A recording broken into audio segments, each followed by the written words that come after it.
So I figured I would do a little video documentary of going through Hurricane Irma here in Gainesville, Florida. It's September 9th on a Saturday, and so far it's just been wind off and on and rain off and on.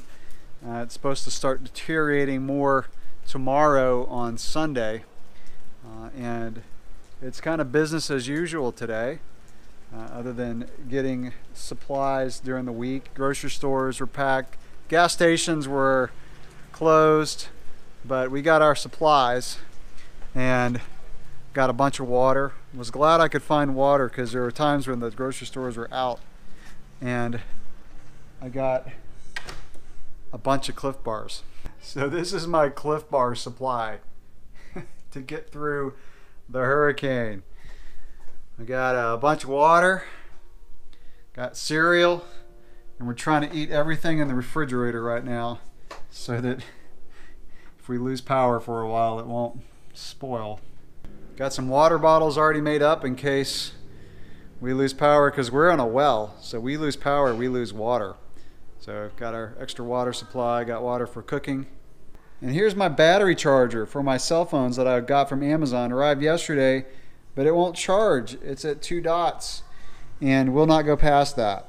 So I think it's supposed to do like 6 to 10 cell phone charges. So we got half according to it, the way it came from the out of the box. So I guess we can charge 3 or 4 cell phones if we have to. It's really a bummer. I was stoked to have this to be able to charge our cell phones in case we lose power for several days. It's Saturday night and we're turning it in. The weather tomorrow is supposed to be rainy, and then tomorrow night is when it's supposed to get bad. And I tell you, just kind of waiting for this storm to come, it's like you just want to hurry up and get it over with. You're like, all right, bring it on. Let's go. Let's get this thing over with. You can't, when you start to think about it, it just kind of gets to your head. I'm trying to get my mind off of it, honestly. It's the uncertainty of, knowing what's going to happen. That's what can get to your head. So you just have to pray and then just try to get your mind off of it. It's funny, I got a message from the GoPro app on my phone yesterday at work, Friday, and it said, don't forget to get out and capture the fun this weekend on your GoPro. That's what I'm doing. I'm capturing the fun of Hurricane Irma on my GoPro. So I'm doing this whole vlog on my GoPro, kind of seeing how it goes. 8 o'clock Sunday morning. It's been raining probably most of the night, lightly off and on. Heavy rain's supposed to start coming. Winds are picking up, probably 15 miles an hour. I was just lying in bed wondering how you walk a dog in 80-mile-per-hour winds. Be like flying a kite. We'll see. A lot of stuff to manage here, but just keep kind of watching the day. It's supposed to deteriorate throughout the day, and then late tonight, which would be early Monday morning, about 2 o'clock Monday morning is when the winds are supposed to be the highest. Right now they're predicting about 75 miles per hour. The storm keeps shifting a little west, which actually is not that good, because if it were more over land, it would weaken, but with it being further west, it's getting stronger. So, and by the way, here's our garage. It's been turned into a storage shed. And I got an email last night from our power company saying, expect to be out of power for at least a week or longer. The hurricane is still like 14 hours away. The main part of it. It's still down in the Keys. By car, that's about an 8-hour drive. So this is just the outer band of the hurricane. Crazy. My wife read last night that this was the largest emergency evacuation in the history of the United States. And you know what the word of the day is for, I had the dictionary app on my phone. The word of the day was vamoose. Those are our kayaks over there in the trailer. They might come in handy. You know, the air just feels different during a hurricane. It's got a very unique feel to it. So the family's still sleeping, but I put the air on like 65 for the whole house, trying to really chill it down so if we lose power for a while, at least it'll be somewhat cool in the house. So when they wake up, they're going to be freezing. So I just put my sweatshirt on because it's getting cold in here. It's 11 o'clock on Sunday, actually 11:22. And you know how like at Christmas you just can't wait for Christmas to get here? It's kind of the same thing, except I just want this storm to get here and go. I'm tired of this waiting. So I just disassembled the entire trampoline. We had like a 25-mile-an-hour gust, and I looked outside and that thing was moving around, and I said, man, at 75 miles an hour that thing's going to get destroyed. And that was my son's present. I think it was his birthday present this year, and I'm not going to let my son's birthday present get destroyed. So I just took off every spring, and there was like 72 springs. Actually, it didn't take that long. But it's a big trampoline with the net and the poles and the mat, so, but you know, I didn't want it to get destroyed. All right, it's 8:45 on September 11th. The storm blew through last night and we fared very well. I think winds were 50-60 miles an hour. Lots of debris in the yard. The side of one tree down, which I'll show here in a second, and some other branches, but it could have been a lot worse.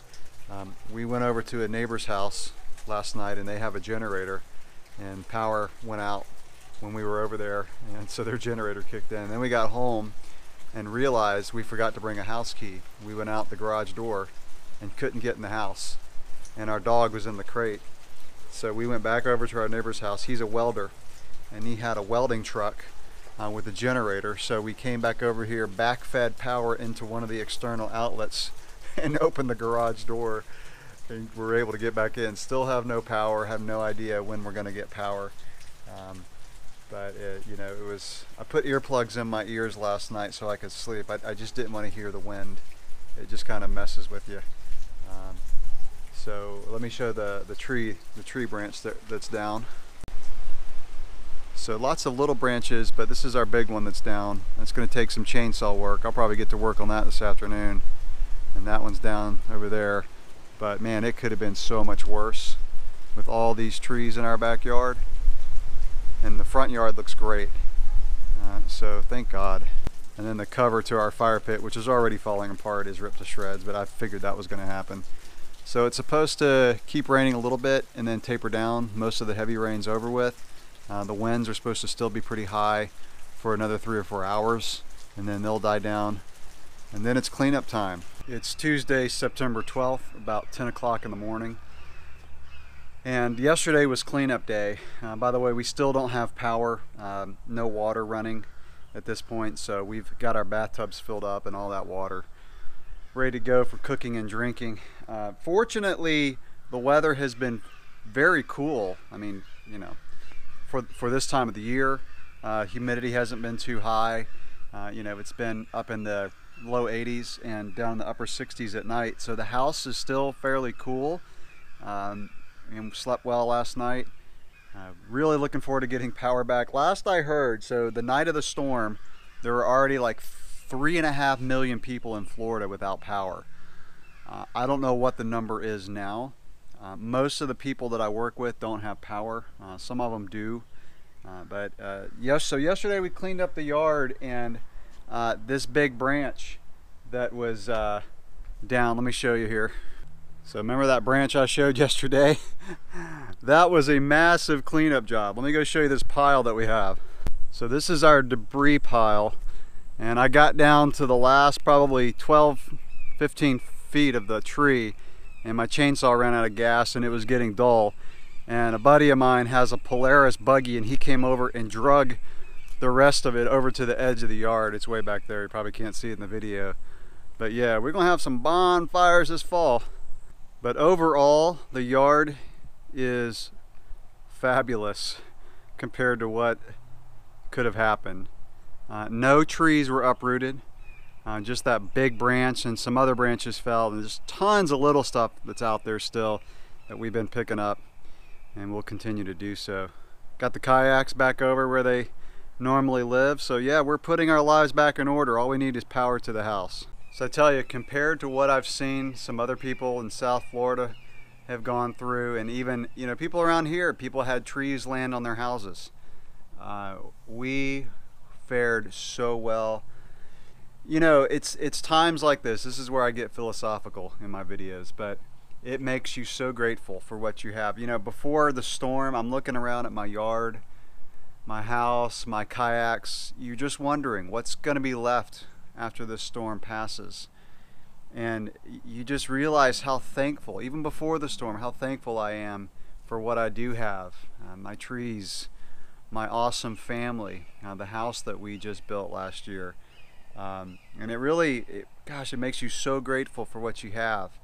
And now that the storm has passed and putting things back in order, the difficult times that we go through, no matter what it is, whether it's a storm or relationship thing, man, it makes you so grateful, and it makes you stronger when you go through this. Our family, you know, working together, even just cleaning up the yard yesterday as a family, and then last night, you know, there's no power at the house, so we sat outside under the stars and had just awesome conversations as a family with my teenagers. And you know, it's these times that kind of you can have a bad attitude, or you can embrace it and take it for what it is and let it make you stronger and strengthen your relationships. So since it is a beautiful day, it's time for a bike ride.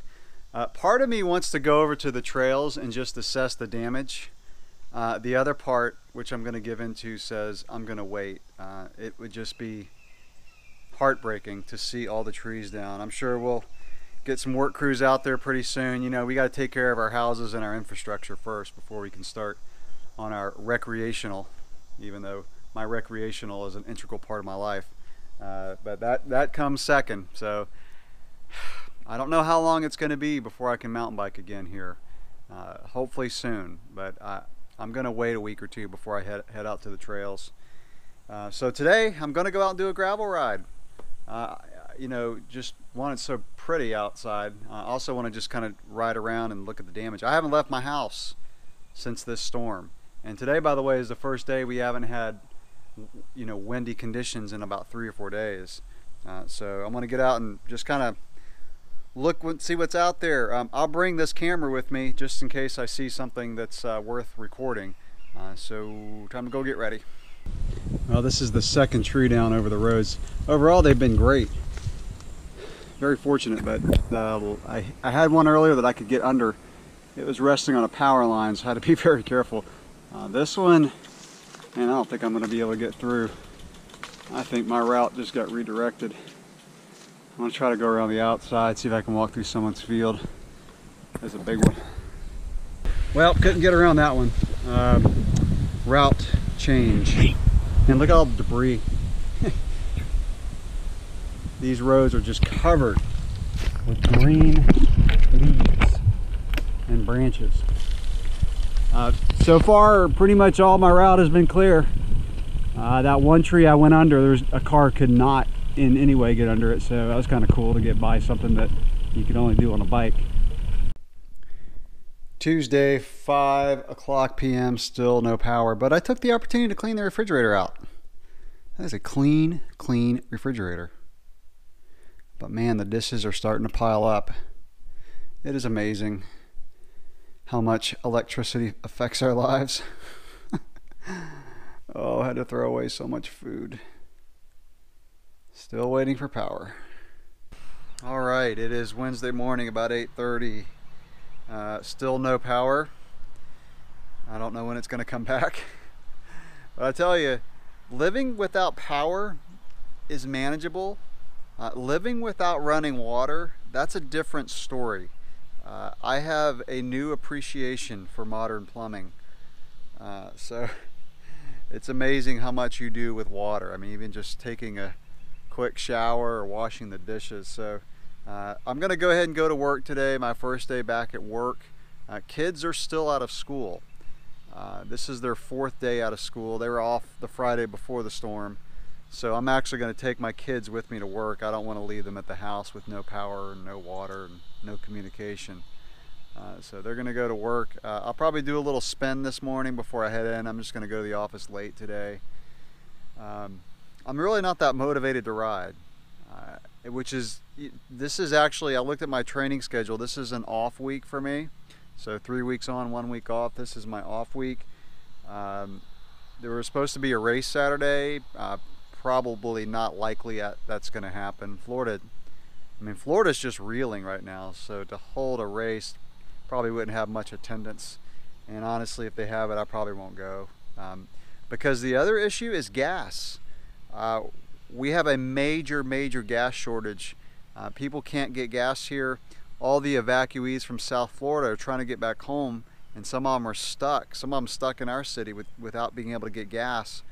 I had friends that are running a generator, and they went to get gas yesterday. Were in line for an hour, and when they got to the front of the line, the gas ran out. And so I can hear generators running. Like I have a neighbor down the street, or a couple of them. One of them has a propane generator, which is really quiet. I can hear another one that's a gas. That thing's been running non-stop. So obviously they have plenty of gas stored up. I might be investing in a generator for next hurricane season. Other than my bike ride, driving to work will also be my first day just getting out. I want to continue to see the damage. I know it's not near as bad here as it is in South Florida. I don't know the extent of the damage yet to South Florida. I know the Keys, the Florida Keys, got absolutely hammered. I heard there was about 10,000 people there that tried to ride out the storm, and now they're stuck without power, water, and they're trying to evacuate those people who didn't leave. So it's bad. However, it's probably not near as bad as Hurricane Andrew. Although this storm was massive, like how widespread it was.